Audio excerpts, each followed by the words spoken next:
मुफ्ती मुनीब ने तहरीक लब्बैक की गारंटी ले ली।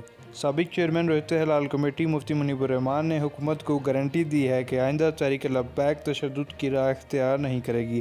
तफसीलात के मुताबिक तहरीक लब्बैक के साथ मुज़ाकरात के मामले पर हुकूमती वफ़द की साबिक चेयरमैन रहते हलाल कमेटी मुफ्ती मुनीब रहमान के हमरा प्रेस कॉन्फ्रेंस की, जिसमें हुकूमत की जानिब से वज़ीर ख़ारजा शाह महमूद कुरैशी और स्पीकर कौमी असम्बली असद कैसर मौजूद थे, जबकि तहरीक की नुमाइंदगी मुफ्ती मुनीब रहमान कर रहे थे। मुफ्ती मुनीब रहमान का कहना था कि हुकूमत और तहरीक के दरमियान इत्तफ़ाक़ राय से मुआहदा तय पा गया है।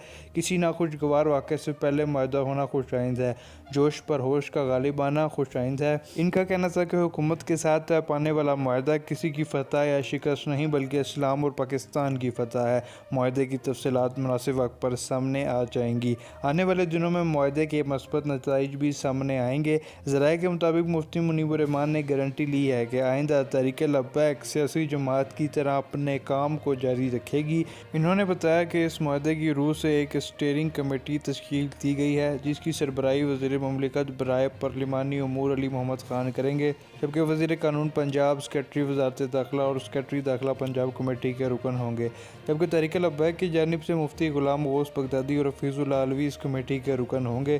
कमेटी आज ही से फ़ाल हो जाएगी और अपना काम शुरू कर देगी। मुफ्ती मुनीब रहमान का कहना था कि ये मुआहदा इस तरह का नहीं कि दोपहर को दस्तखत किए जाएँ और शाम को कहा जाए कि इस मुआहदे की कोई हैसियत नहीं है। जिन अफराद ने भी मुआहदे के लिए मस्बत इक़दाम किए, इन सब का शुक्रगुजार हूँ। पाकिस्तान की तमाम बड़ी खबरें जानने के लिए हमारे चैनल को सब्सक्राइब ज़रूर करें।